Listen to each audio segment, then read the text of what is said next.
Call to order the April 1, 2026 meeting of the Harwich Conservation Commission being held in the Don B. Griffin Room at Harwich Town Hall. This meeting is being held in hybrid mode.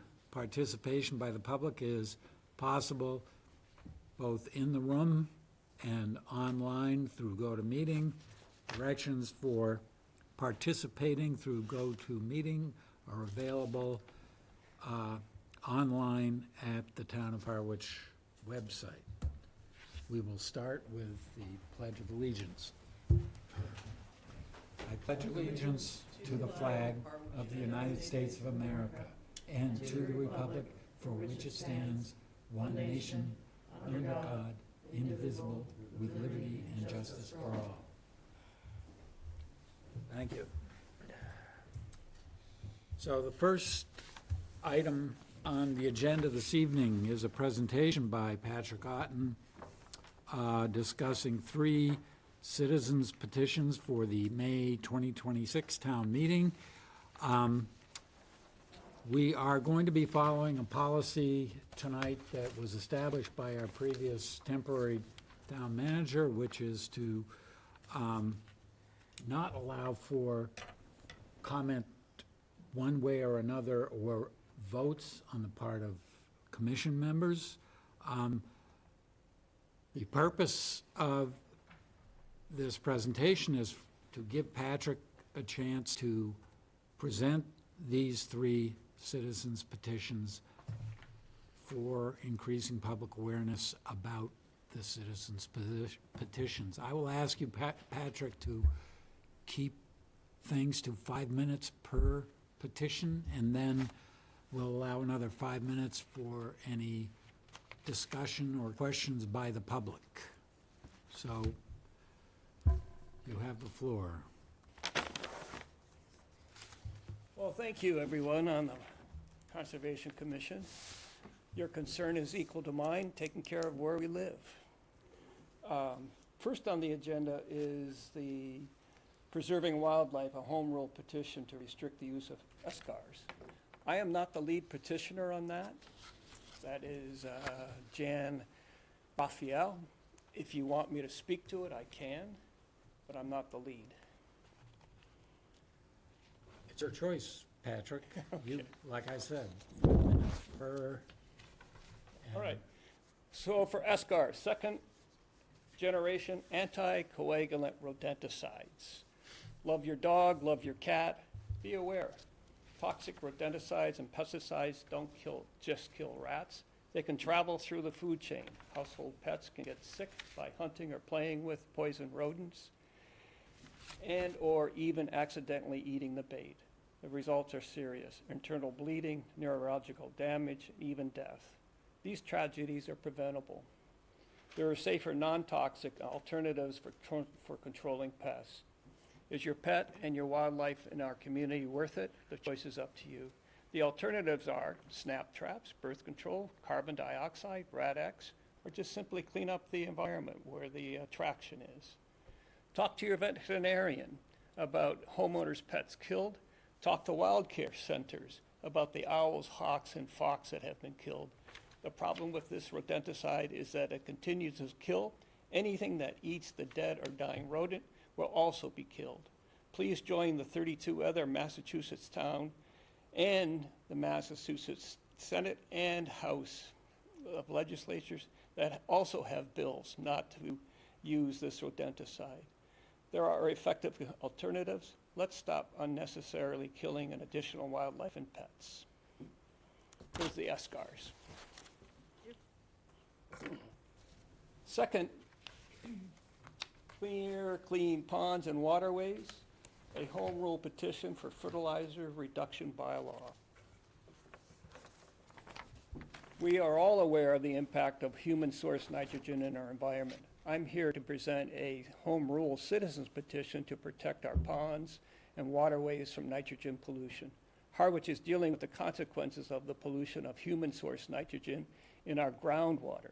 Septic systems, fertilizers, and runoff all contribute nitrogen. We are all aware of the impact of nitrogen in our environment, the decline of water quality, 90% of our estuaries and more than 30% of our ponds are suffering. Sources of nitrogen, 80% of nitrogen is found from human waste, 15% of nitrogen is in the groundwater from fertilizers, and 5% is from runoff. Sewers and wastewater treatment is addressing human waste, but at what cost? Future sewer costs are estimated to be $200 million to $500 million. That is out of each resident's pocket and their tax bills.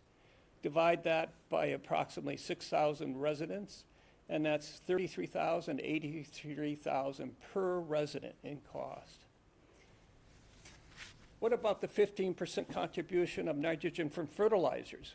Why not stop putting and applying fertilizers?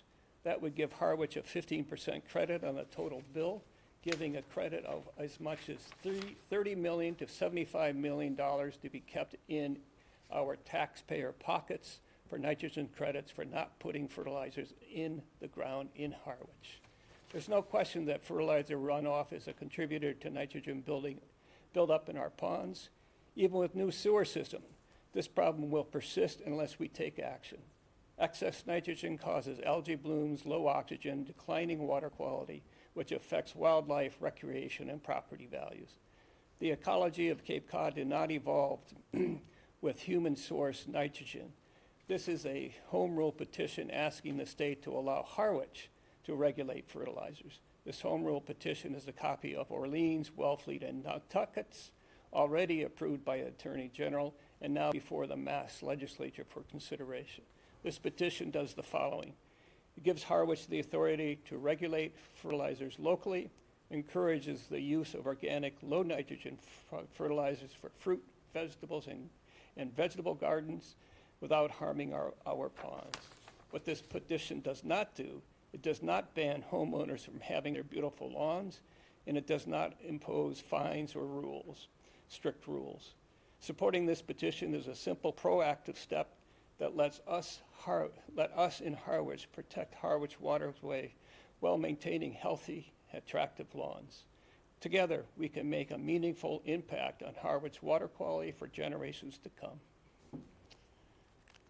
So that's fertilizers. Last on the list is tree preservation. How am I doing for time? Fine. Plenty of time. I should slow down and read it carefully, right? Trees. In 1833, Cambridge passed the first tree preservation law within the town limits. Today, driveway after driveway after driveway, each yard with a single nursery planted tree right in the middle of the yard. Look over there, my neighbor's brushing their teeth. Look over there, my neighbors with their large screen TV flashing through the windows. What happened to all the trees? What happened to the oaks, the maples, the pines, the trees that give life to us, our oxygen, cleaning the air, preventing runoff? What happened to our woodlands and our rural aesthetic? All gone. It is now urbanized, suburban landscapes now. Trees are the root of all life, providing us with oxygen, shade, water runoff control, and provide the critical needed aesthetic and environmental nutrients we need in our daily lives, and a place for silly chipmunks to play and run. Trees are important. They sustain life, our life. This bill is a copy of Mashpee's. It's been approved by the Attorney General. The objective of this bill is to minimize clear-cutting of lots during construction. It specifies that trees within the lot setback perimeter are protected trees. Removal of trees greater than 6 inches in diameter is mitigated. Either you can replant an equivalent diameter tree elsewhere, or you can pay into a tree preservation fund for the cost of what would be the cost of planting an equivalent tree. This bylaw makes sense. It retains the rural aesthetic nature of our town, the same objective of Mashpee when they passed this bylaw in their town meeting. There you have it. Thank you. Thank you. Thank you. Thank you. Thank you, Patrick. Yes, what we can do now is move on to any comments or questions from the public, starting with people in the room. questions or comments of any sort? Do you like trees? Doesn't look that way. We have a couple of people online.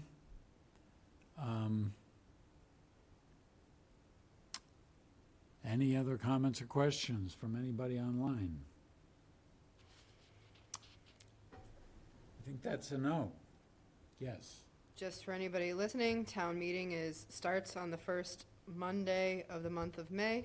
Starts at 7 PM at. 6 p.m. Oh, 6 PM, we're going earlier, May thank 4th. you. 6 p.m., May 4th. At the community center. Yes, in the gym. I would just like to make a comment myself. The third petition that I am the petitioner is scenic roads. And specifically, it affects this group because by state law, you are named in the state law as a body that can designate scenic roads for Harwich. So it's Chapter 40, Section 15C, that the state law enables both Historic Commission, the Conservation Commission, and the Planning Board to designate scenic roads within Harwich. So Patrick, when I first encountered that petition, I looked up that law, and my recollection, which may be erroneous, is that the state law enables the Conservation Commission, among Historic whoever and else, to planning. recommend to town meeting that this happen. We can't just ourselves designate scenic roads. Yeah. We can only suggest a town meeting. It would have to happen in town meeting. Is that not correct? Yes. Okay, thank you. So I did, I've been through the loops on this one.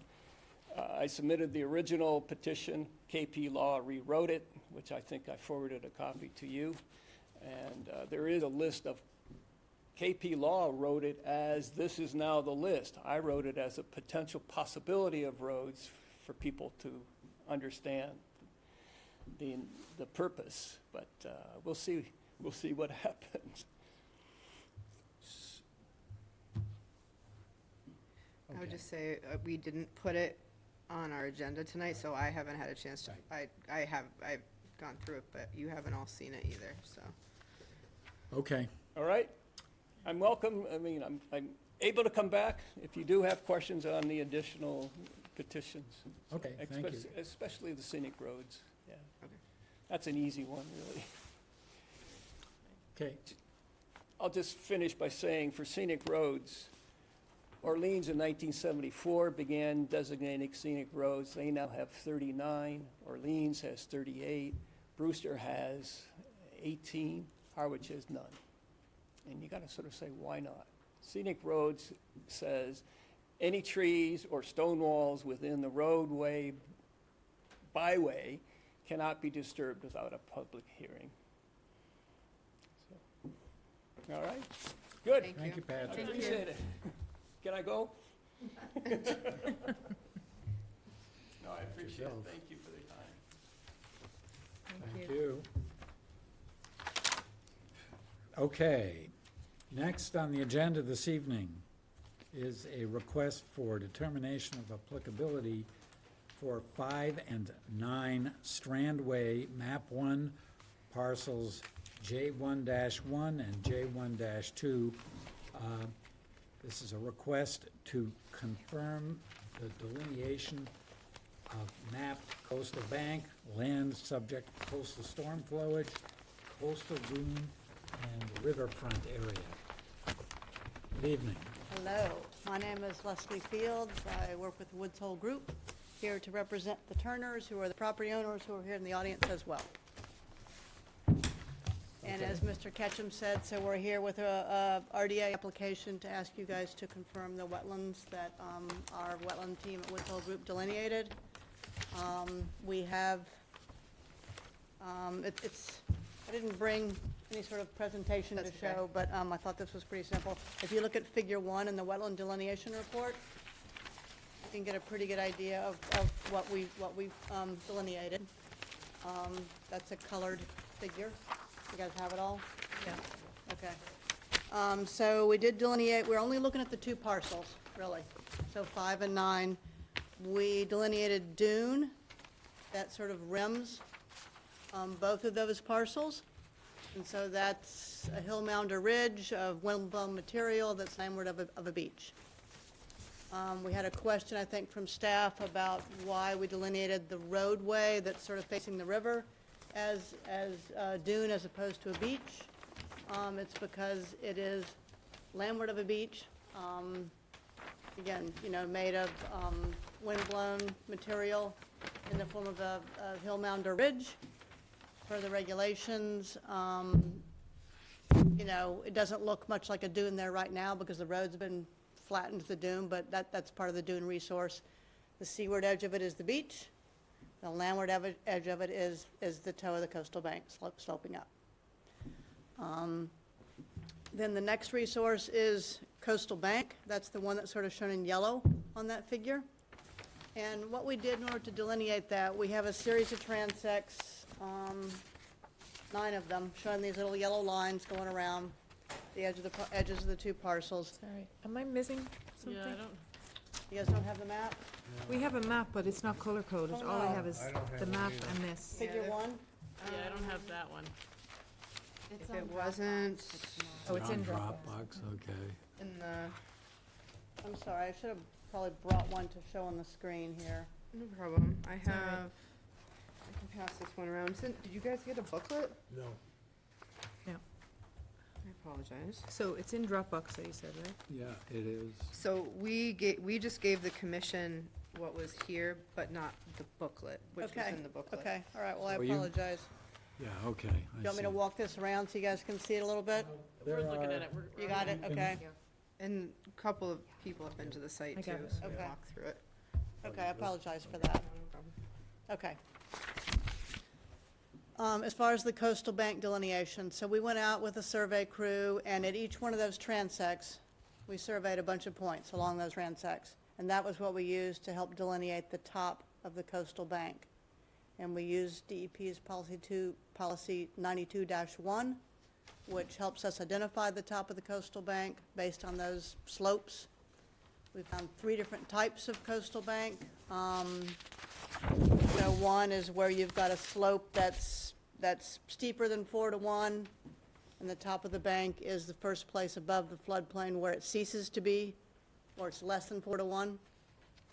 The second one is where the bank slope is between 10 to 1 and 4 to 1, and the top of the bank is the floodplain as mapped by FEMA.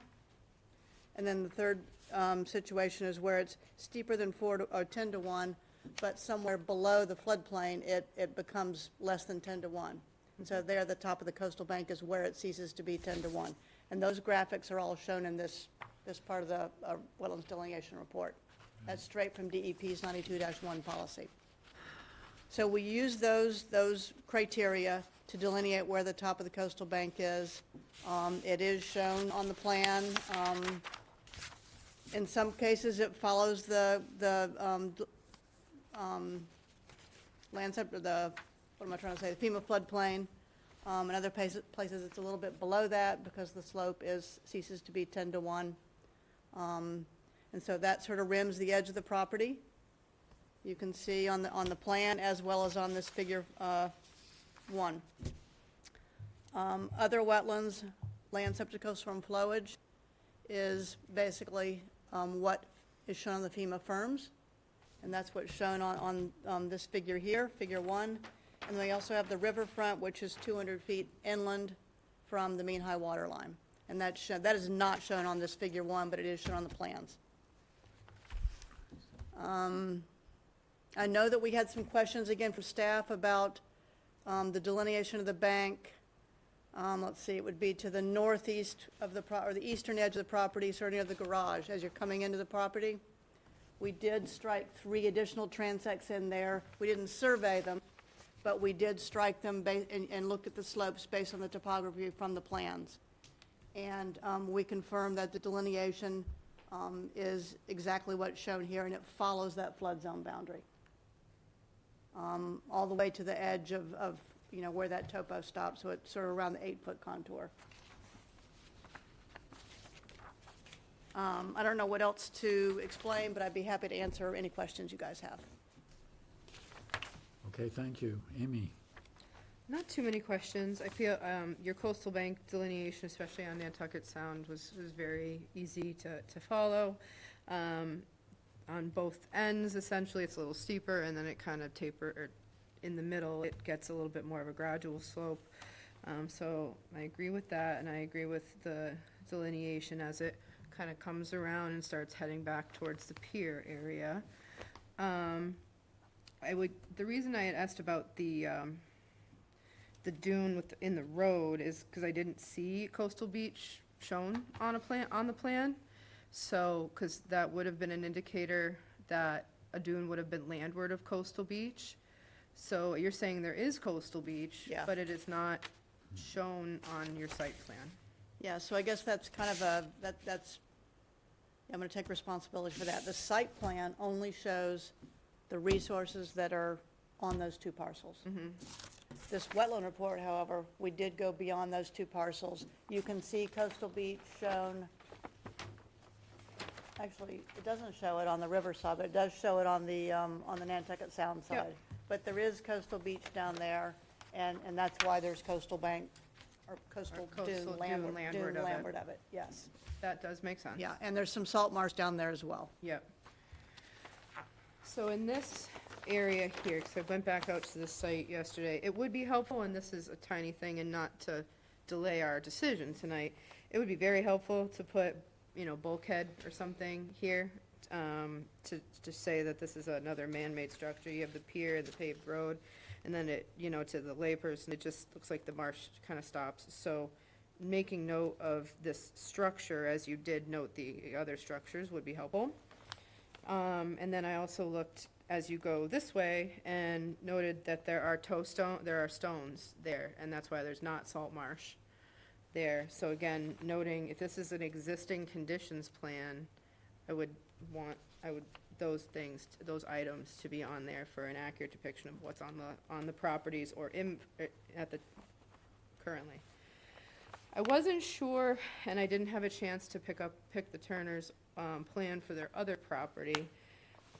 So there's not salt marsh right here, but I wasn't sure if it was, well, I guess it would kind of be in the lower elevations, if it started to come in here.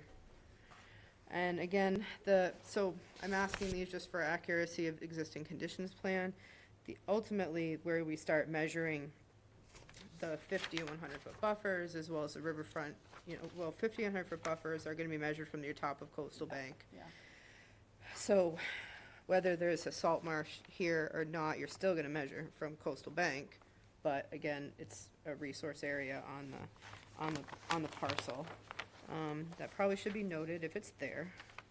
And riverfront is from the mean high water line, of the river, so, that should be accurate, because if you measured from mean high water. So, kind of minor, because there are little things, but they're not gonna affect necessarily the regulatory review, but kind of a cleaned up plan, just showing the little extra things would be helpful for accurately showing all the existing conditions here.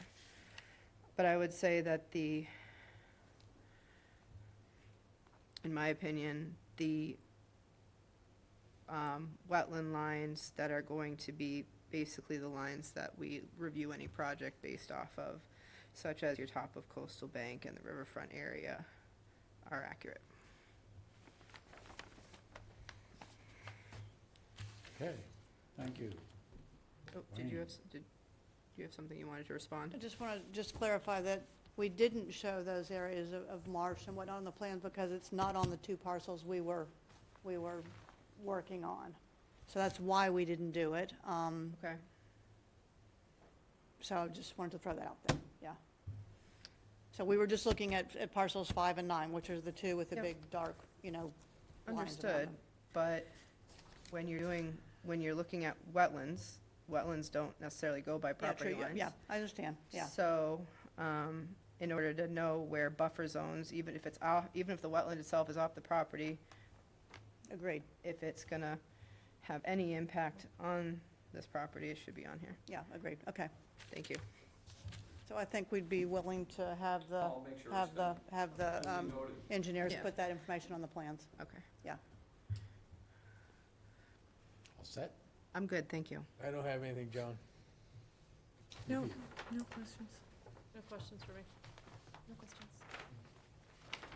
I have a couple of questions. One is, and I think this might have already been stated, and it just went by me, but one is, what is the distinction between, how does one determine the distinction between beach and dune? Is it, since what we're talking about is a roadway, which it's hard just for a layperson to call that anything other than a sand Right. track as opposed to a beach or a dune.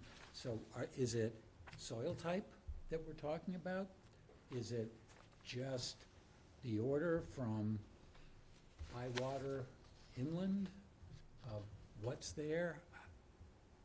How is it you're calling that a dune instead of the beach? I think I just missed that. Yeah, so, and we were following the definitions for the regulations, for the resource areas from the wetlands regulations. So a beach is an area that goes from mean low water to the toe of a dune, toe of a bank, or a coastal engineering structure. So where is the toe of that dune, which is a roadway? I don't, the toe of the dune is not the roadway. The dune extends down the slope from the roadway towards the salt marsh and towards the river. Okay, so it's not about soil types. Well, It's, dune is about soil types, because that's supposed to be sort of wind-blown material, so it's sandy, wind-blown material, that forms a hill mound or ridge. So those are all the definitions in the wetlands regulations that we use to delineate these. But is that roadway wind-blown material, sandy wind-blown? It was, and it probably still is, if you dig down in there, you're gonna find some, wind-blown material.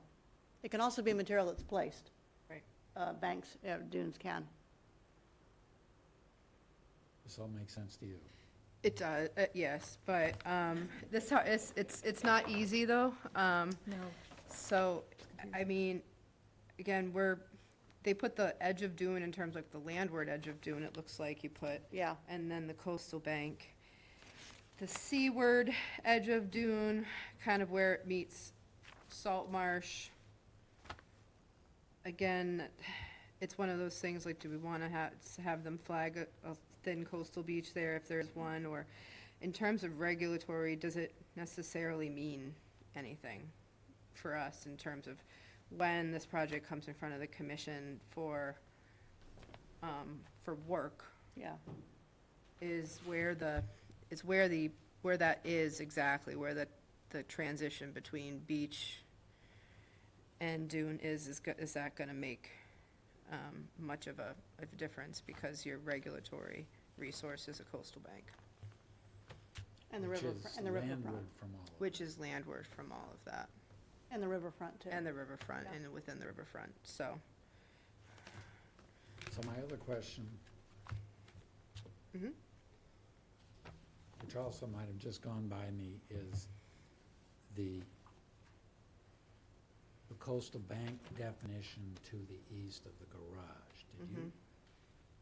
I mean, you had questions about that, and I'm looking at the contours here and wondering myself still about that, because to the east of the garage, the bank looks rather steep as it goes down to what is there, the paved road. So why isn't that the coastal bank?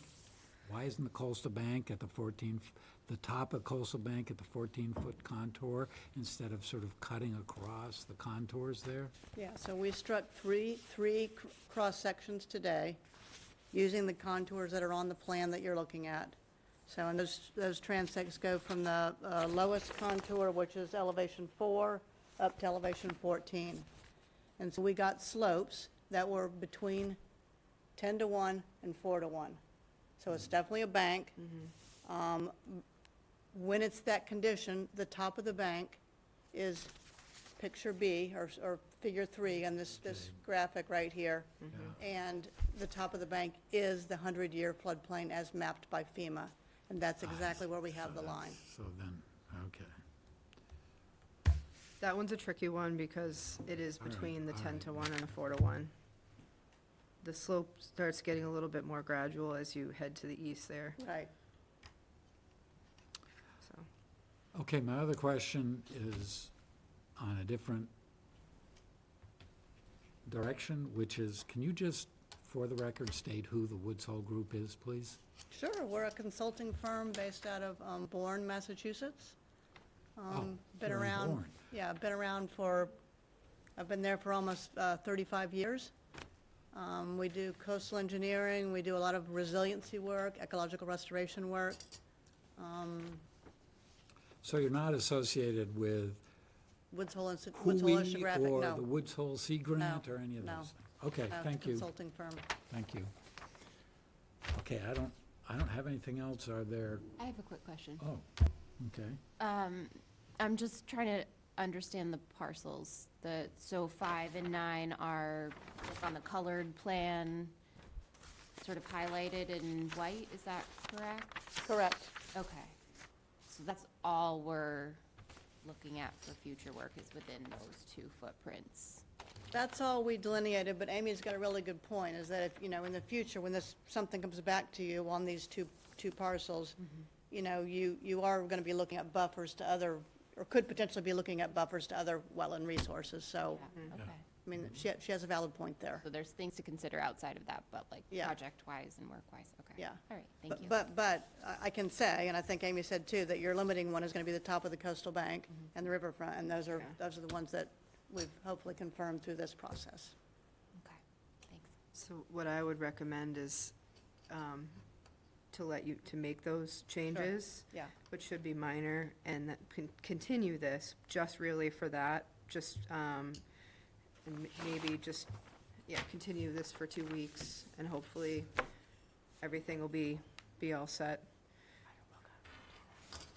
Okay, okay, let's go It's with just that. We're gonna not- talk to Ryder and Wilcox and see if they can help us meet that deadline. Okay, but before we do that, I just want to make sure there aren't Yes, of course. other input from the public. Anybody in the room here to speak? Anybody online? Is there anyone online who has questions or comments about this? I think that's a no. So then we would continue until, April April 15th, 15th. and hopefully it'll be kind of a formality, hopefully, April 15th. I'll make a motion, we continue this plan for 5 and 9 Strand Way, map 1, parcels J1-1 and J1-2. Second. discussion? All those in favor? Aye. Five you. and zero. Thank you very much. Thank you. Thank you. Thank you. You too. You too. Two. Okay, next item on the agenda is a notice of intent for 37 Nons Road, map 5, parcel W1-18, SE 32-2604 for pier, ramp, and float with dredging.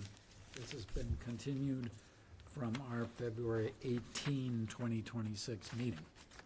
They would like to withdraw without prejudice, Mr. Chair. So, You have to vote to let them withdraw without prejudice. okay,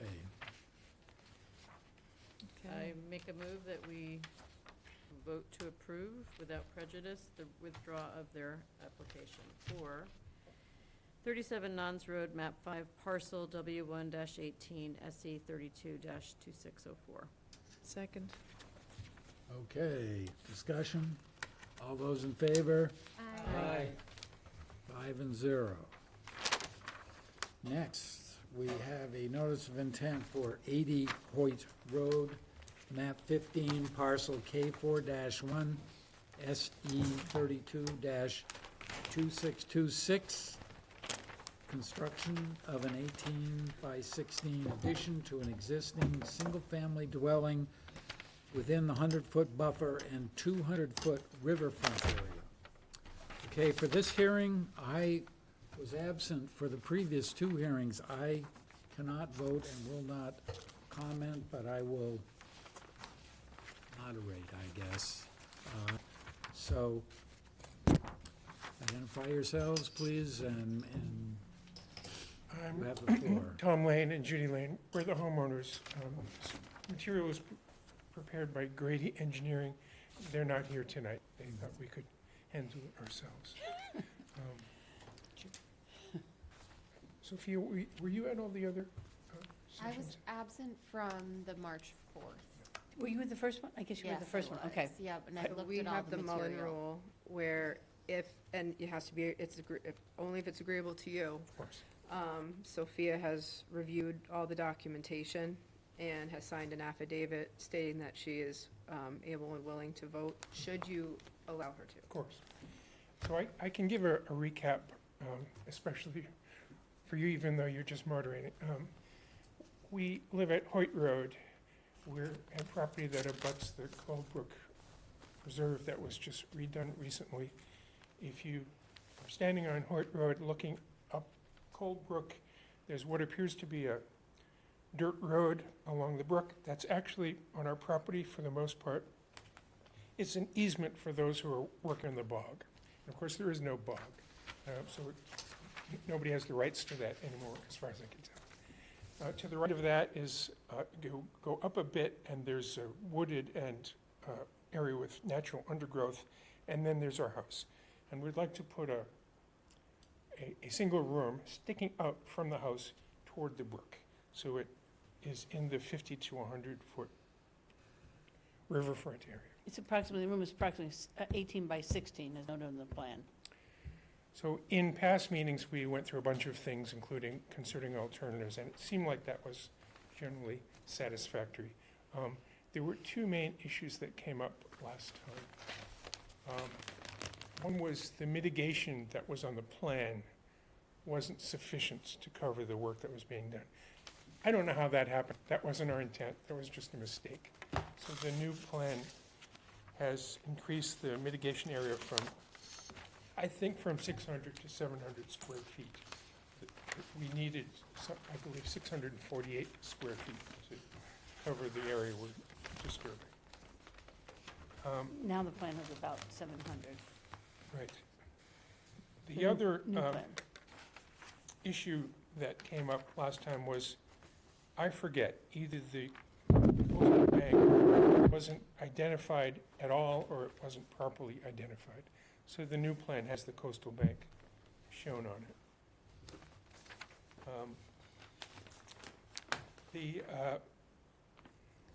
The previous meeting, we discussed some alternatives for mitigation.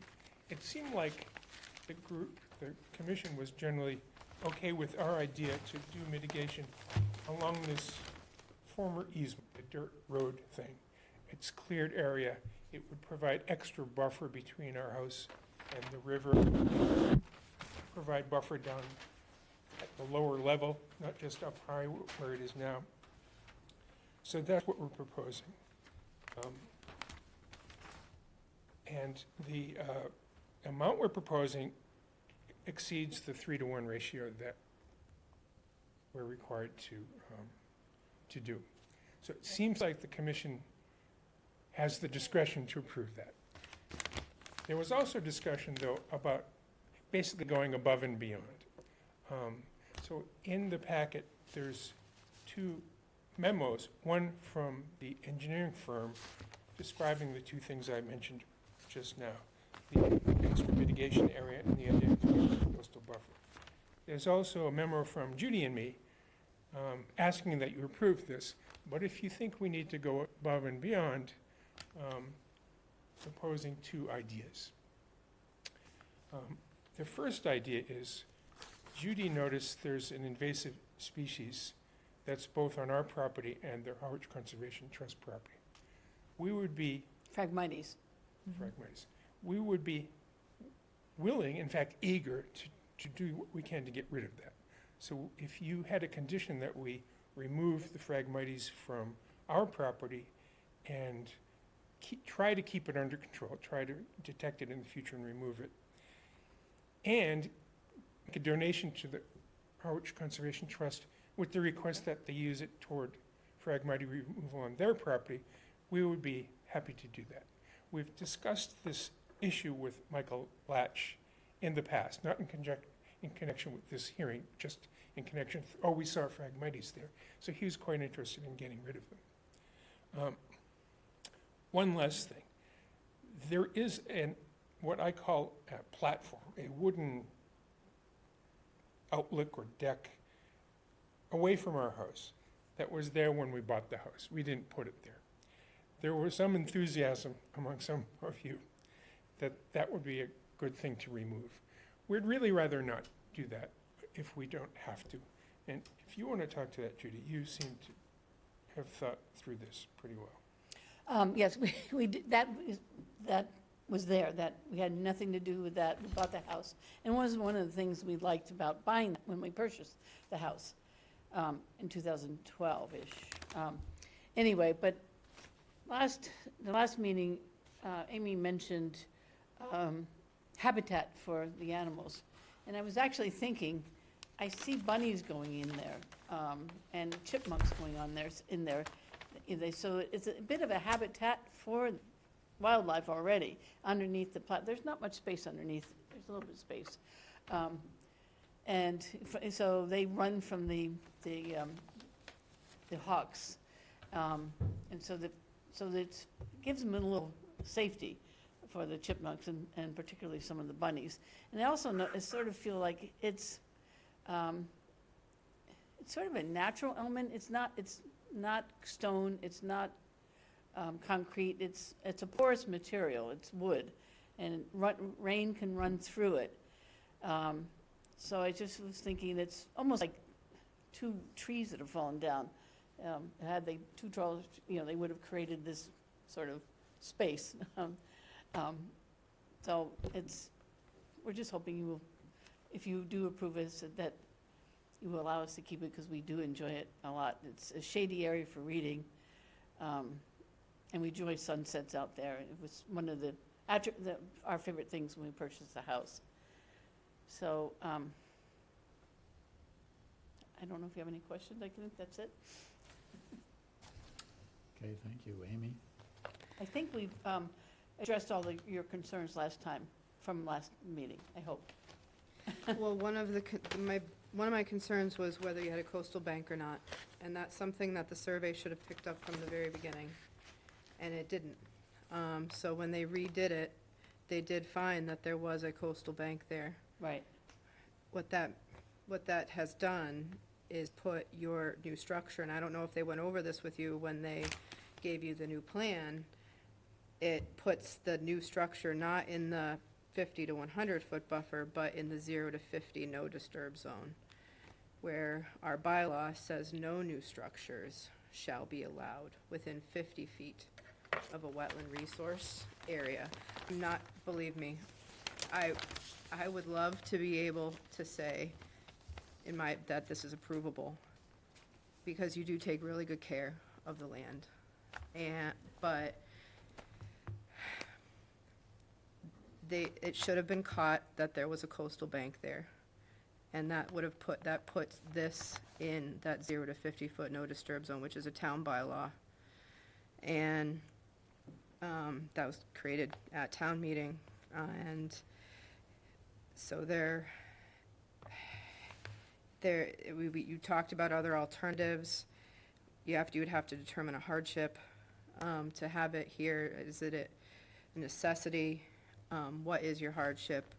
And is there absolutely no other place farther from the wetland, or at least not closer, that you can put it? So, and it still is within the riverfront area. So I do value, believe me, I value everything that you've done. But I can't recommend approval, which is against our bylaw. So you asked a question if they went over this with it. Not the way you did, sadly. I had the impression that there was a 50-foot setback from the riverfront No. as opposed to the coastal bank. No. When they put the coastal bank on there, they said, you're within 50 feet of the coastal bank, but the house is already within 50 feet. The house actually comes closer to the coastal bank than this addition would. It's identified off the garage. There's a 33.5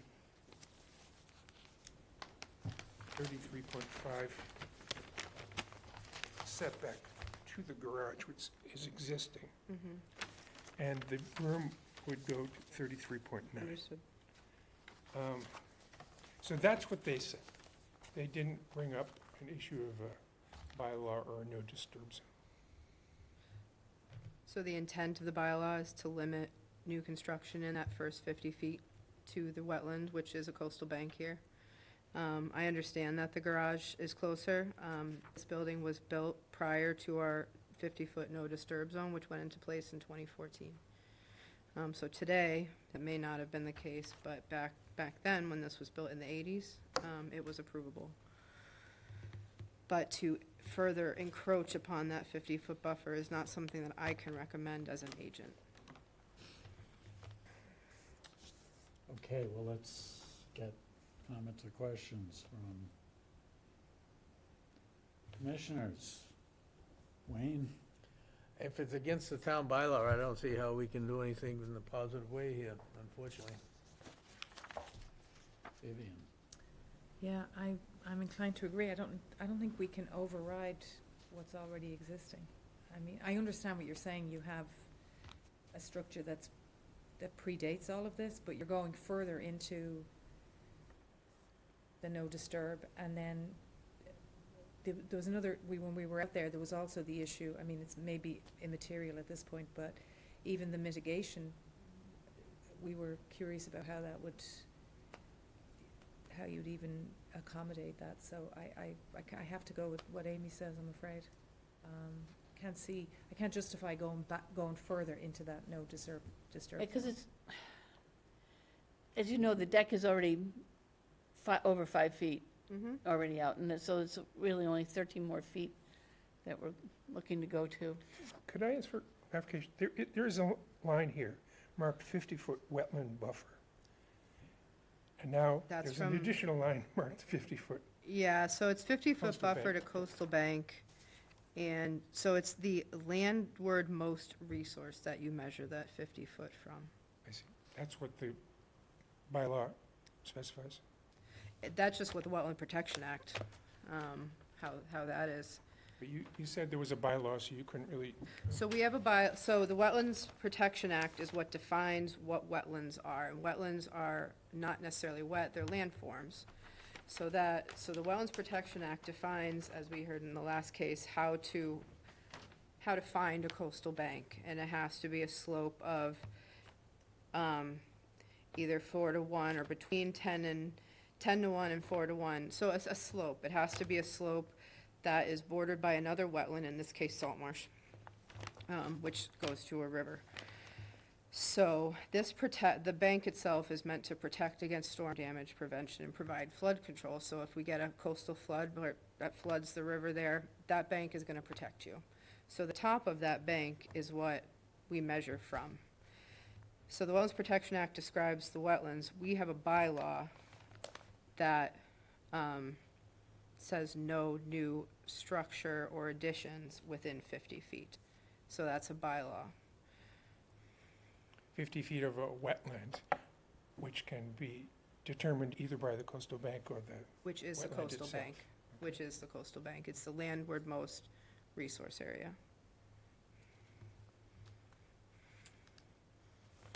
Okay, let's keep going here.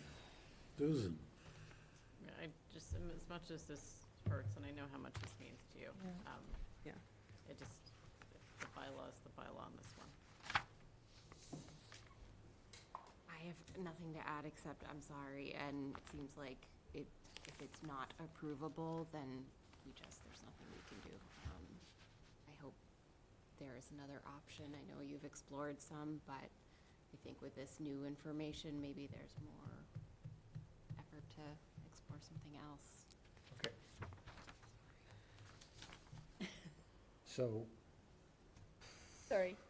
No, Um, I'm really sorry. Yeah. Sorry.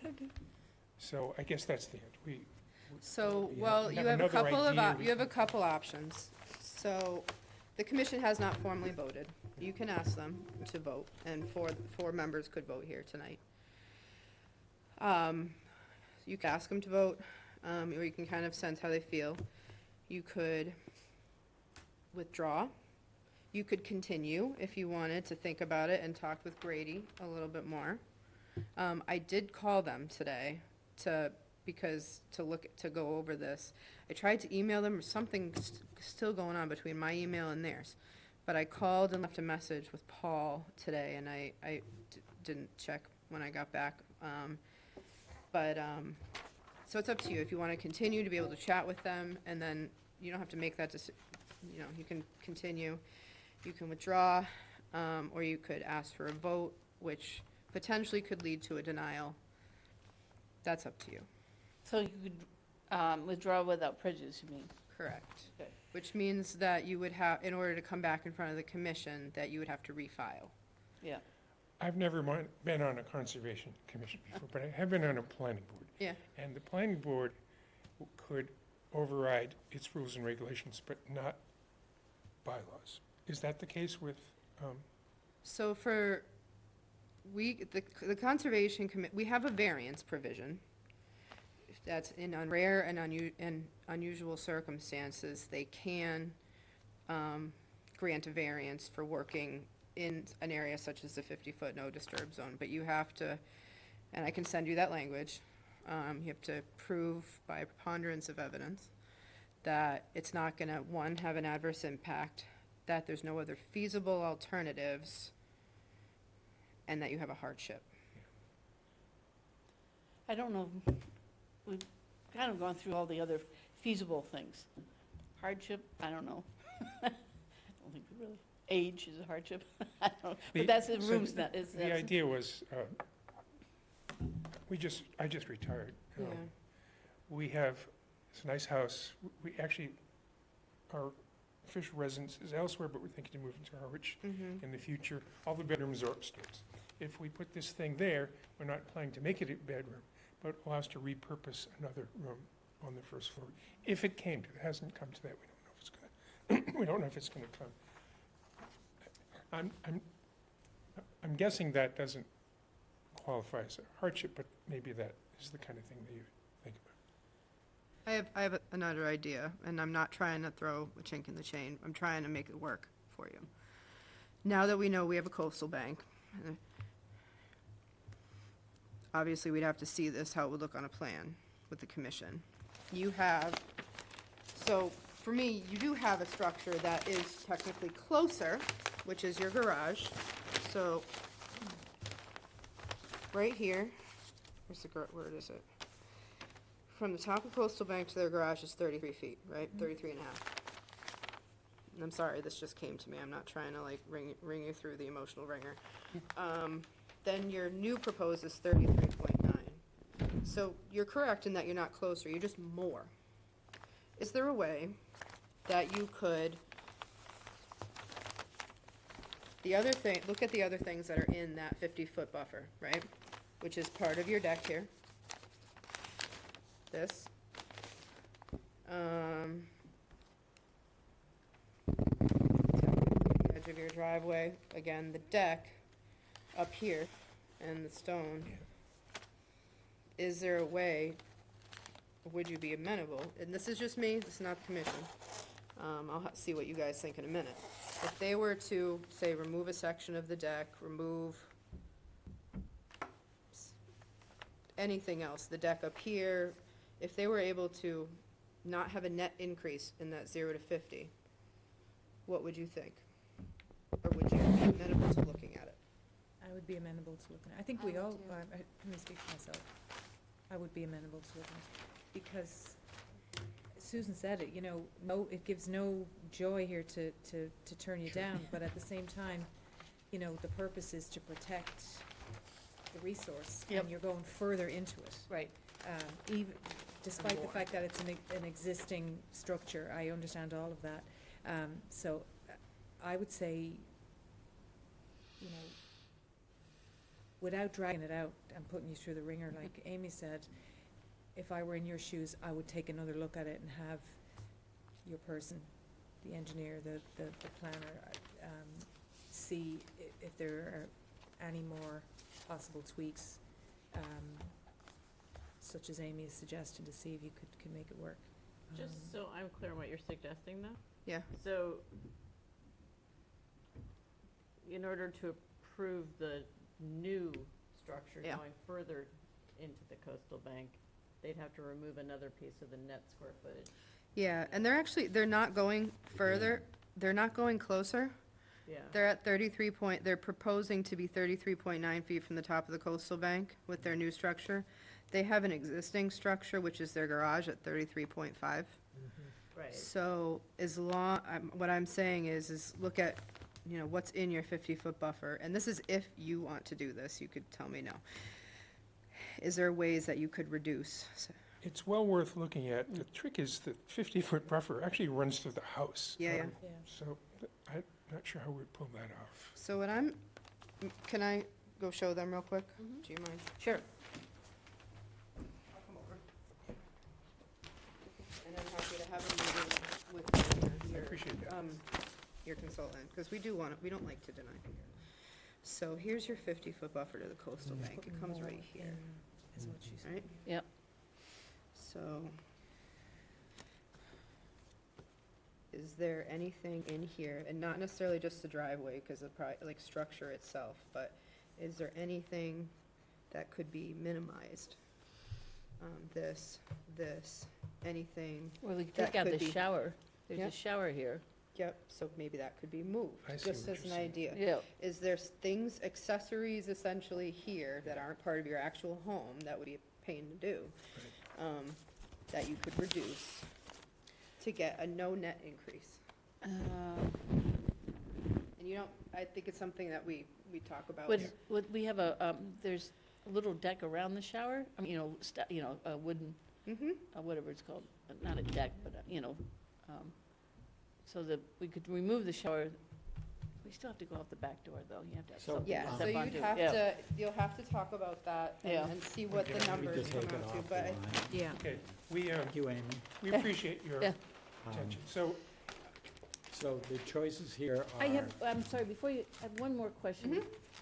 If we pull the room back 2 feet, let's say instead of going out 18 feet, and push it to 16 feet up towards, will that make much of a difference? it's a few extra feet that you don't have to remove from somewhere else, so that's a conversation to have with your engineer. So what we're asking for is no net increase in structure in the 50-foot buffer to the coastal bank. So you'll need to find ways to reduce, and again, more like structure, not the pervious driveway as much, I would suggest. So I'd be happy to set up a virtual meeting or an in-person meeting if you want to come to the office with your engineer on how to accomplish that. Okay, So right. is continuing this indefinitely, is that a thing that's done?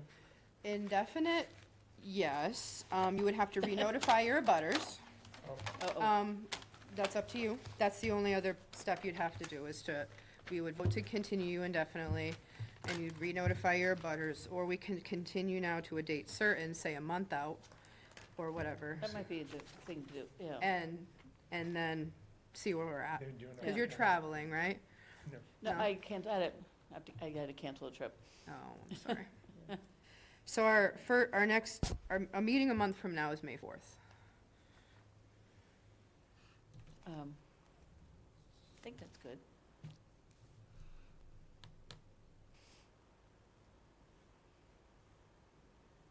In between now and then, you can see how we can make this work. I'm happy to talk with your engineers. Okay. Yes, All right, so May 4th? May 4th. Oh, no, I'm sorry, that's a Monday, May 6th. I'm so sorry. It's gonna be, oh, gosh, It's gonna be a week. town meeting and this? When town meeting that night, I hope. I hope not. I think we're gonna they're gonna do as much as they can to keep it to 2 nights. It's the 3rd night here anyway, so. Okay. May If 6th. you would be kind enough to continue it to first Yes. meeting in May. and May we- 6th. We have a motion. I'll make a motion, we continue the project at 80 Hoyt Road until May 6th. Second. All those in favor? Aye. Aye. Thank you. Thanks for your time. Thank you. Thank you. Thank you. Thanks, Amy. I know this. Okay, we have orders. conditions. Yes, I'm sorry, those, I totally forgot, and then at about 3 o'clock today, I was, So excuse me, do we have, shoot. The Dropbox, right? They were, and they're on there, you should be on your table. Yeah.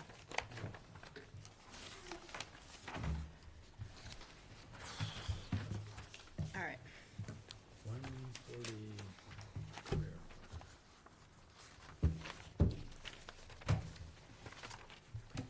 But good thing is that they were fairly simple. Hmm. 140 Clearwater Drive.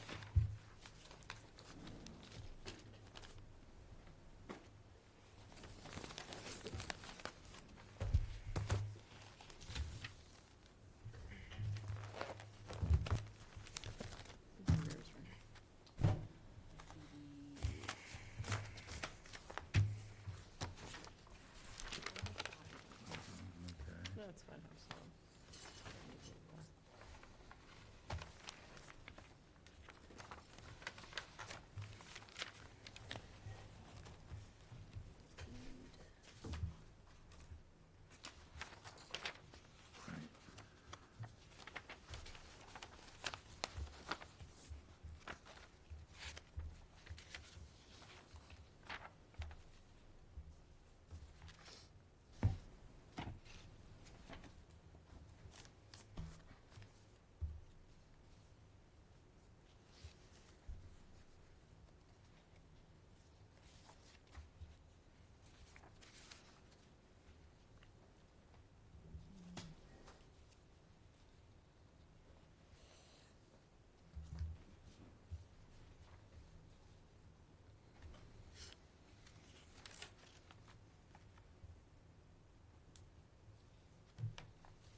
Anybody?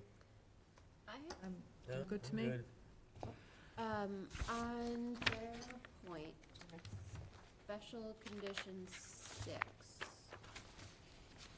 I don't necessarily object to the wording, but I'm just curious, so after no turf or sod, you may use a natural biodegradable mat underneath and immediately to the sides of the stairs to help stabilize the soils until the native grass can germinate.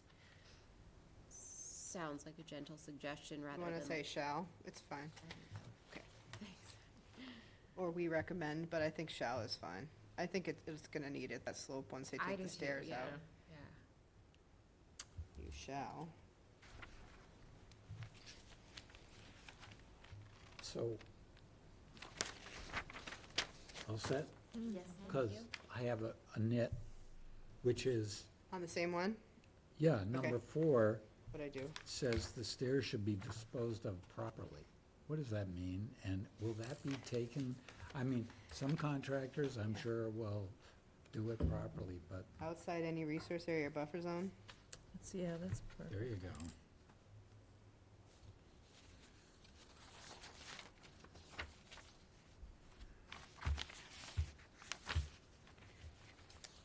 I mean, disposal could just mean in the lake. You just read my mind. I'm like, some people properly means, I'm joking. no, I know it. Any good one wouldn't do that. Okay. All right, make a motion? You wanna think do you both of should. them? We would do both together. I Sure. make a motion to approve the order of conditions for both 140 Clearwater Drive, map 73, parcel S110, SE 32-2634, and 6 Panorama Point Drive, map 91, parcel G2-8, SE 32-2635. Second. All those in favor? Aye. Aye. Okay. A 1 and a 2. This one got a little damp. I don't know how that happened. It's raining out. Okay. Now we have,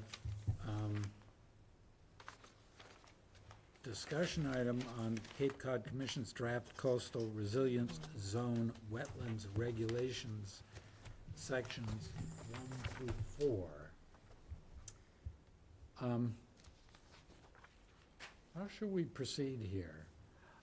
I mean, we have sections 1 through 4, which are all sort of preamble Yes. to Straightforward. anything. I brought I you mean, all I a guess we gift. should take it by section, and, I mean, I agree that having a preamble, basically an explanation of why we're doing this is an important thing. I had a couple of,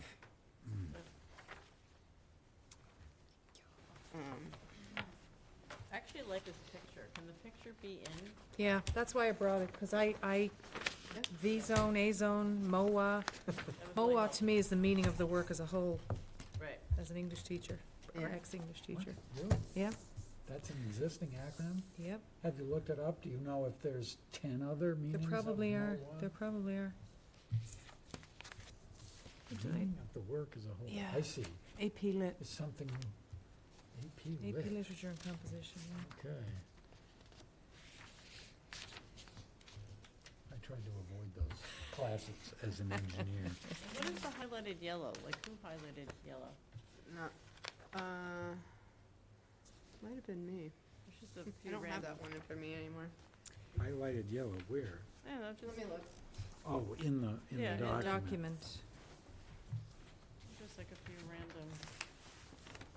No, that wasn't me. Amy, I didn't bring you one because I figure you probably know it in your sleep at this stage. No, you're good, I know which one you're talking about. It looks like it's like a physical You're so highlighter. organized. I did all my homework today. I'm Oh. like You so did? proud of myself, yeah. I don't know what it would have benefited. Okay. And then some.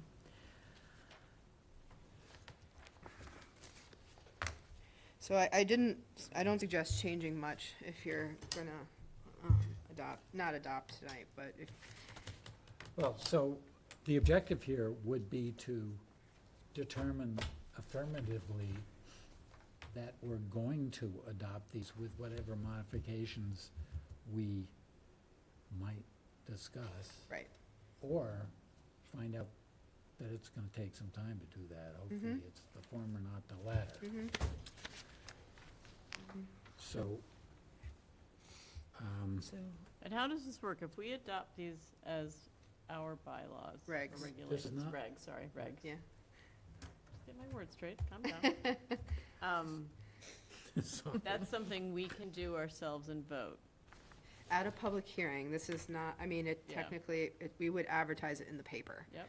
It was on the agenda tonight for discussion, but yes, at a publicly advertised in the paper, public hearing, you can adopt new regulations because they back up the protection of of a resource area or resource areas that you already have bylaws and protections on, such as, land subject to coastal storm flowage. So we get that in front of a public hearing, we hear from people. There's no vote with the public, it just has to be a public hearing and provided. The public do not vote on regulations. They Right. have they have the ability to provide input for the commission to take under advisement. Eventually, this would make its way into a bylaw, Yep. which would be town meeting. Okay, so while it's a regulation, is that something we would take under consideration when we're voting on things that are presented to us, or we can't do that until it's a bylaw? For example, We cannot, it's not enacted yet. okay, So, actually, to get into it, like, to say if somebody filed, anytime before we adopted, we can't hold them to additional regulations. and Right. adopt it as a bylaw, not a no, regulation.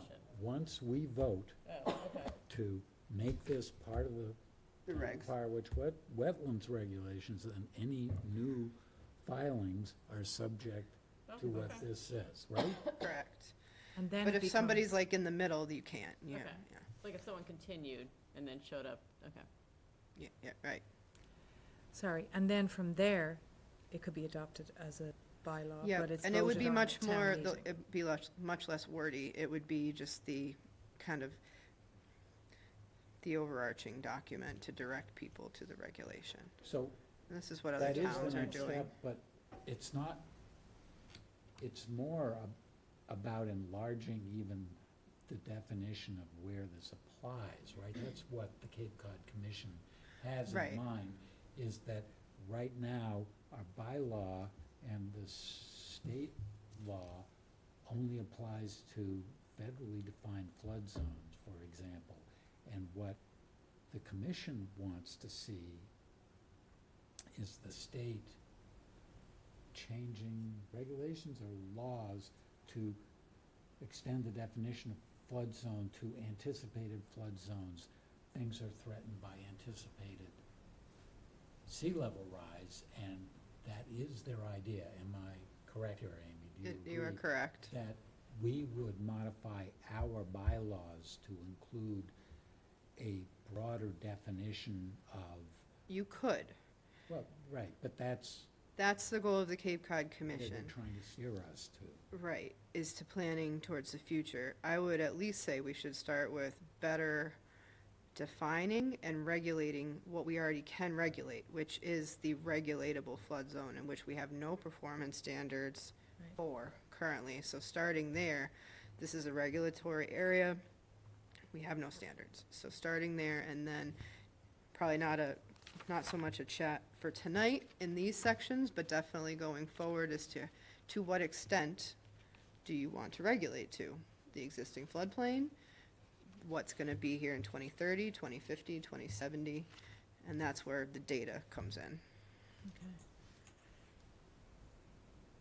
How do we get performance standards? They're in,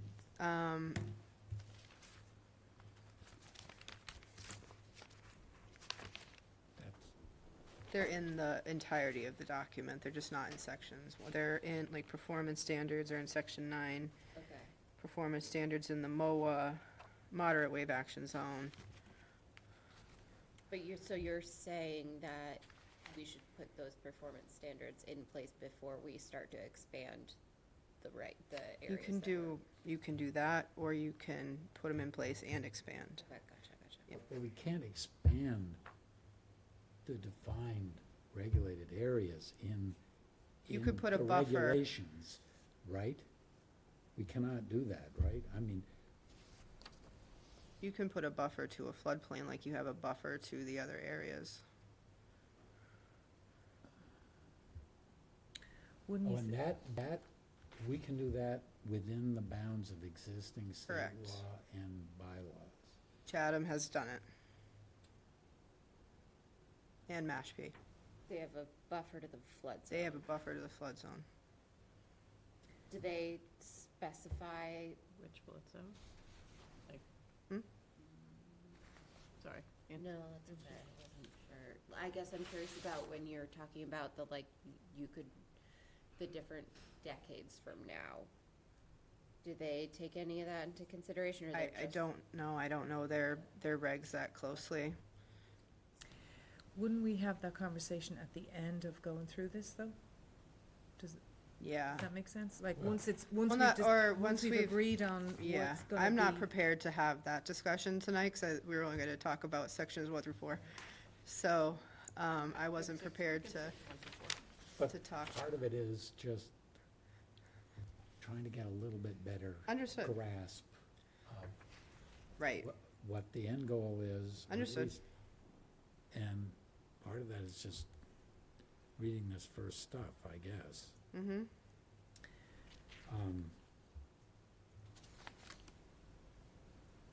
So we could, I don't know, stepping through this paragraph by paragraph would be a time-consuming endeavor this evening. Mm-hmm.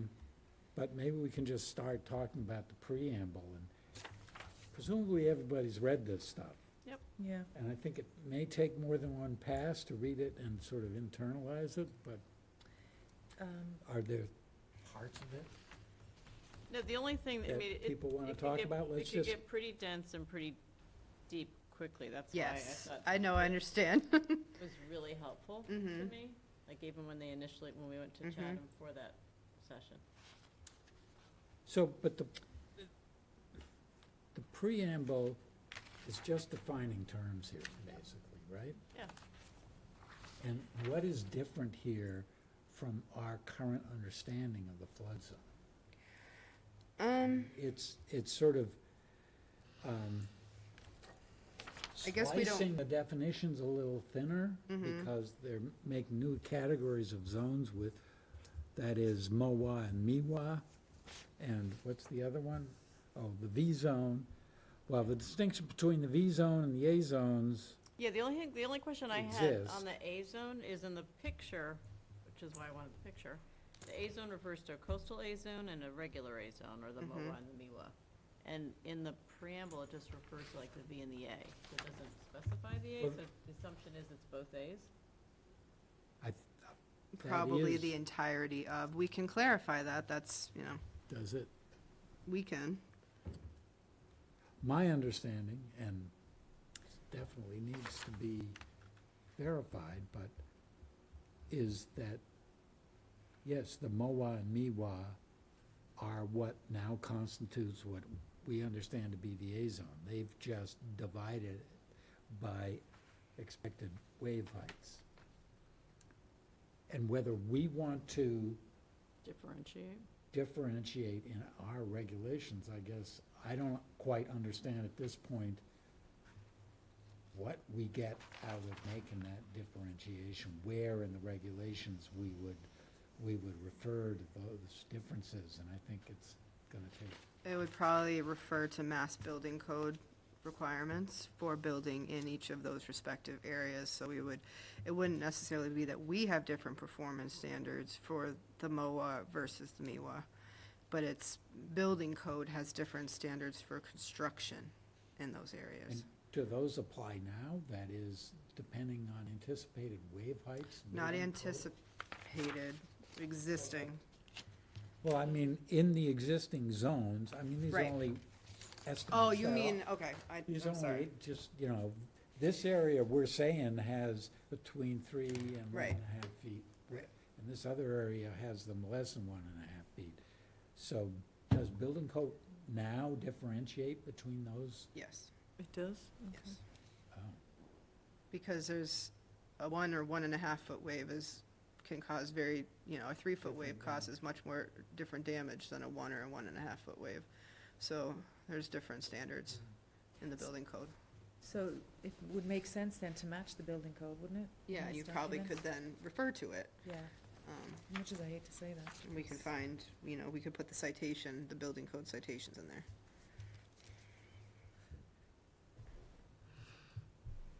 So part of this draft, at least in the preamble, is referring to the anticipation that flood zones are gonna change. Mm-hmm. I mean, this paragraph here on whatever page this is, page 3, the first full paragraph starts with, as sea level rises and storms increase. All these things, shoreline marshes, coastal wetland resources will gradually move landward. So that's setting the stage for anticipating sea level rise, but I guess it remains to be seen how that's going to apply to the performance standards. Right, and are you gonna go by what FEMA says, for the flood zones, and that's what you regulate, or do you wanna regulate further from that? Right. FEMA, they updated the maps in 2014, haven't since. Well, there's been little amendments per property, and before that, I think it was the 80s. So I don't know when another rendition is gonna come out. So right now FEMA covers V and A. Correct. They even have, it's not regulatory, but an X zone, which is basically the next And the 100-year low-lying, flood, the 200 or 500. 500-year storm. Yeah. Wait, what? It says 100. We're getting the 500? No, here, Yeah, this The is X the- zone. it says 100. So you do know It it. says Well, we're- landward I have it. I of said the you do know this it. is the 100-year No, flood no, zone. I don't. This is landward. No. Oh, okay. Okay. This is the border, it's everything. So, I just look at it all the time, because I have to tell Okay. people if they're in the flood zone. It's kind of funny. 'cause All it's the time. hitting us way more than 100. can I ask just a really basic question that I'm course. sorry if you've already answered for No. Susan? The highlights that are in this text originally, did you say those were yours? I did not. Okay, do Those we are know not mine. why they're No, highlighted? No, I made my own, and I did this right before the meeting, so I could So I there's could no do a clean special- one for you okay. that you can edit to your delight. Okay. No, there's no Okay. special one. Okay, there's no special reason for those highlights, those are somebody that I else's? know of. Okay, So is the English teacher amongst us yes. reading this and thinking that she would like to change the language here in some way? Not particularly. I mean, I do have some questions, not so much about the way that it's worded, but just questions that I just didn't know the answer to. So and- why don't we talk about your questions Mhm. now? Okay, let's do that.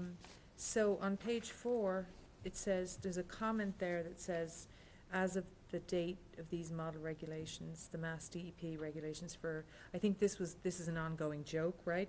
About the fact that they Oh, haven't yeah. been approved. That's the question that I asked about at one of those meetings, and they all just kind of laughed. at Yeah. Right. So there's no point in, the question I had is, what would they be modified to? Do we care about that right now, or we just get on with this and see what happens? So they had said that they, meaning the Cape Cod Commission, has worked hand in hand and asked DEP for their guidance to make sure that they're not completely off base from what DEP is gonna be rolling out, as guidance documents. But DEP's been thinking about this for over 10 years. Yeah. So I think everyone just wants to, move along a little So bit. the issue here is if we would change our regulations, making them more severe, tighter than state regulations, which is That's fine. acceptable, but then You just can't, down the road, the state changes state law and regulations, so all of a sudden, our regulations are not as severe as the state, in which case, we would have to then go back. you would adopt the state regs, because you can't be less stringent. You can be more, but not less. So so the answer then sounds like, don't worry about it right now. Right. I wouldn't, but Okay. And then probably the same is for my next question, the same answer for my next question, which is, what would that look like? So they're saying, we recommend referencing that zoning bylaw here if it gets changed, but again, just forget about it, move on. Not yeah. forget about it, but move on. Yeah, they have been working, in communication, running this they ran this past DEP. Okay. And the hang-up with DEP is the politics Yeah, behind it. yeah, because they answered that the last time, Yeah. and then somebody went like this, made a money motion, I won't, I'll say no more than that.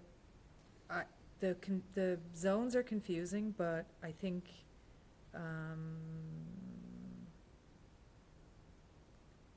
because it doesn't, to me, it doesn't match what we have here, right? What doesn't?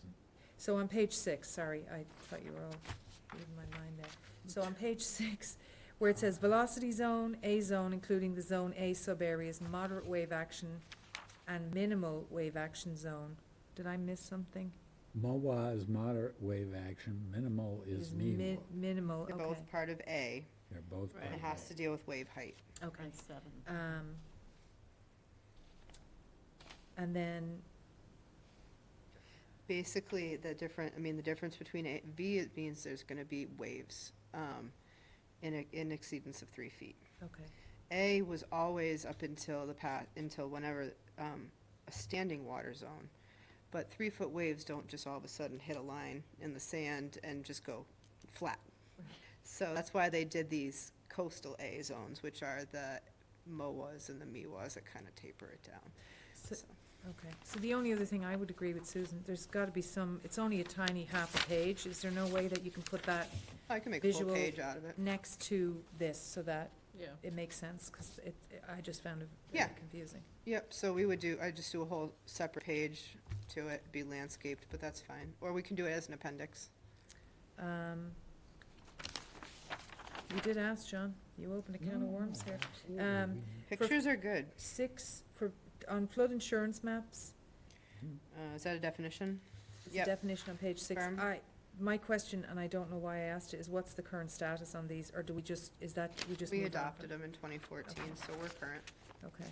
We have one, Have they been updated more recently than that? as not in their entirety.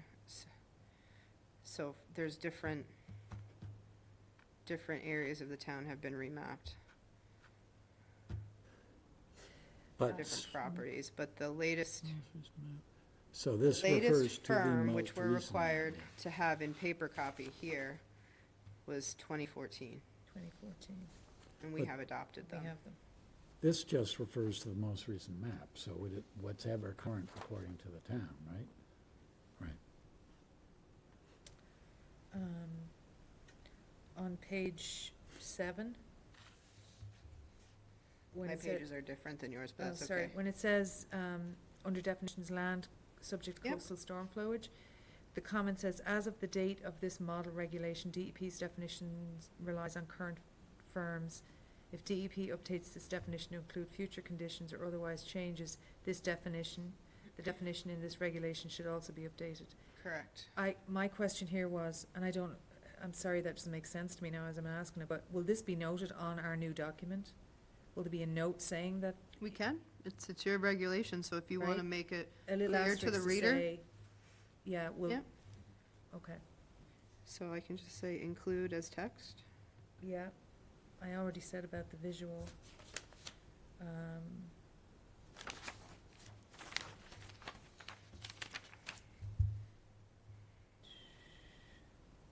So, What if that, when we talk about future conditions, though, does that mean basically our lines are moving? Sorry, what was that? Like, Oh, if we talk about future, if we update it for future, like, you know, the world in 2050, basically that would be a map like this with the lines moving?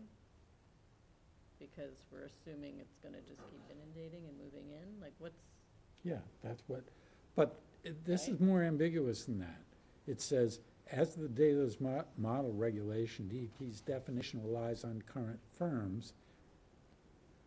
If DEP updates this definition to include future condition or otherwise changes this definition, I mean, so I think that's suggesting that the DEP, what they mean by land subject to coastal storm flowage may include some anticipated condition that's going to happen in Right. the future, Yeah, which, either the X zone, which I doubt they'll say the whole like, I'm X trying to zone. remember the map they showed us where Harwich had 1,800 units, a lot more than the other towns. Mostly south of Lower County Road. Right, so were those in the current? Mm-hmm. The current A, Current, and a lot actually below Route 28 in West Harwich too. yeah. So there's several that go all the way up Route 28 because the elevation's so low in certain areas there. Right. But a lot of it's in West Harwich or up the river. I had 2 more and then I Yeah. zip it. Under substantial damage for definition as well, for some reason, it says 50% here for, I think it says 50% for substantial damage and then Mhm. rebuilding. And for some reason, I think I read somewhere that for Harwich it's 25%. It's not, so they 50. match. It's 50. They match the existing, okay. And then the last thing was, the assessed versus market, And one thing, Which is huge, but, yeah, so can we go back real quick? yeah. yeah. So, in the building department, just because I work so closely with them, when anybody comes in and wants to do a rebuild or an addition or something onto their home, we'll use the assessed value if we have to, but it's not an accurate account of what the worth of that structure really is. So we always recommend people get an appraisal. So I would, instead of assessed value, I would say appraised. It's a more accurate number as to what that structure is worth. Oh, because the assessed refers to whatever the town has. What's the difference between appraised and market? Pretty close. I mean, it is, it's the same. But those are three things, assessed, appraised, market. Yeah, But but market, different- but the appraisal is what the building code requires people to get. So when they're Okay, going for okay. like a flood certificate or a flood, they have to give an appraisal Okay, then. So I would say that we should echo that and say appraisal as opposed to, here, as opposed to assessed or market, okay. which is the same thing really as appraised. Is it, like, they do take, so if it's a hot market, they take that into account when they appraise it? Aren't they supposed to be a little more judicious? They should. Comps and stuff, sure. Yeah. So, Usually the appraised value is higher Yeah. than the assessed value. Uh, It actually works to benefit the homeowner in terms of the amount of work they potentially could do without triggering having to be flood compliant. But that's what building code goes by. If they decide they don't want to do an appraisal, then we'll go by assess, because that's what you have to go by. So do the- we? Go Sorry. ahead. so, but the issue with the, if you look at the comments underneath substantial improvement, this is brought up at that workshop, that if you go with the assessed value and you're not in a position to hire somebody to do the appraisal, that's gonna create, that was one of the things that they said, is gonna create a little Mhm. bit of, so how do you, is that, we can't adjudicate everything, we just go with the wording? I mean, I don't know. Does that make sense, what I'm saying? Why are we concerned whether someone is positioned to get an Well, that appraisal was- for their property? It's Well, a if you're gonna comment, put it the comes re- up. If you're gonna, I wanna, be fair to everybody, like if we're gonna be making this decision to change these regulations, Yeah. that's information that I wanna be aware of. I don't wanna be creating hardship for people, Right. you know? So, Like, I'm just trying to right, think of all we have to the, give them, I think it's to give them the option, we would recommend it be this, but ultimately, I mean, you could say, yeah, you're gonna spend however much on an appraisal, but you may not have to spend as much flood proofing your house, okay. or alright, bringing up to compliance. That's a fair answer. So you're suggesting we should make it optional, you need to use one or the other? An appraisal or use the town's assessed value? No, I what would you're say, saying. well, I don't know if we can tell them definitively, or if the building department can tell them definitively. We elect, I would suggest you at least recommend getting it, having an appraisal, Have an appraisal, okay. But what's the alternative? assessment. That's, okay. Isn't that what the building department uses, charge for the building permit is the value of the property now, or the proposed, I think so, which is substantial, substantial, yeah. Building permits aren't cheap anymore because of that. no, right. Oh, really? If you want a building permit, like you're adding something onto your house, The town they're changed gonna it, charge you, Big time. yes, what's the percentage? I don't know what the percentage it's a is. lot higher. Yeah. Wow. So, and that is what most other towns around here are doing. It's I don't know not, why we always have to do what other towns do. I understand. You know, I'm not one of those people. The select, We're the our commission, town, the hell with the rest of them, well, as I'm concerned, but the select board agreed with the building commissioner. I'm sure. But it was quite a jump. Yes, I know it is. So, not to, Sure. just to wrap this up, and not to keep nitpicking this, the appraisal is the word that we're going with, and that's also what the building Yeah, department uses? For better or for worse, it sounds like. All right, I'm done, I'm not Mhm. saying anything else. yeah. Why not? I just had a couple of little word changes, but I can put those in a revised document. It doesn't change the substance at all of things. Yeah, So- everything else looks, Do you want to make a section 1 through 4 sort of draft Harwich Yep. regs, and then, I can send it, or I can share it, you could put track changes on it if you want. I think that's a good idea. I don't have any particular comments, but does anyone else? Yeah, other than the addition of this, I thought would be helpful. Oh, the image? And We'll then, do that. so then what's our next step? I I'm mean, looking to see what the next one is, it's what section 5 is. Procedures. procedures and presumptions are the next. I say we do those two next. Those seem pretty straightforward, and then we get into performance standards, which is gonna take more time. So should we just schedule those two sections for next time? Yep. And discuss those, and So Sections procedures. 5 and 6. 5 and 6. I will do that. Put that on. I created, a Word doc of this, so I can just share it. Yeah, do. I'll help, Thank you. since I took up most of it. No, that was good. This is the Yeah. purpose of the meeting, Yeah, is to if talk you share about it it. with me, I'll So, help out with it. John volunteered me. I did. Yeah, I kind think of. you volunteered No, yourself. I'm kidding, didn't you? all right. So wrap that up for tonight, and then we've got a Right. couple sets of minutes. Right. March, wait a minute.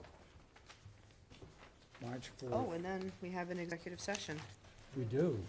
Or the 13th, right, just two? So, 2 sets of minutes. March 4th, I wasn't here. I read the minutes. I didn't have any comments, I don't think, but Where's the March 18th? John, I had your comment about the other set. did we have the March 18th minutes? I think they're in. I didn't see No, we have the them. 13th and the 4th. Yeah, that's what I thought. There was one thing, Amy, but I put it on the document. I think it was on the, Yeah. I forget which one it was. I think it was the minutes, not the work session, so.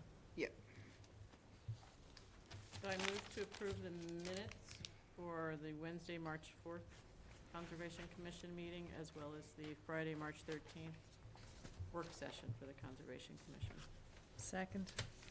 Okay, just under discussion, I pointed out a narrative discontinuity, if that isn't too abstract, in the March 13th minutes, like, it was describing a discussion about the regulations, and then went on to talk about bylaw changes without making any distinction between the two, and it seemed rather confusing to me, and I don't think that's the way the conversation went in the meeting. Hopefully, there was some distinction made there between, Yeah, it's kind of mostly just changing the word bylaw to regulations to be consistent. sounds good to me. Yeah, it used bylaw and regulations interchangeably, and it just needs to be regulations. Okay, so do the movers and seconders agree with that change? Yes, you're talking about, yeah, Yeah. yeah, agree. Okay. Any other comments? Under discussion, all those in favor? Aye. Aye. Okay, so you'll need to, Should we just close the regular yep, I would. and then roll call? Move to close the public meeting, not to return, and to enter into executive session, and you have to say for the purpose of an update on this, what I wrote here. And then you have to roll call. And then once you roll call in, we'll wait till Caleb gives us the okay that we're off. Okay, I'll move that we close the regular session of the April 1st, 2026 Harwich Conservation Commission meeting and open an executive session for the purpose of discussing an update on 30 and 34 Lothrop Avenue enforcement order. Second. Okay, roll call. Wayne, Coulson, aye. Vivian Mahal McGuire, aye. John Ketchum, aye. Susan Seer, aye. Sophia Pilling, aye. Okay, Caleb, are we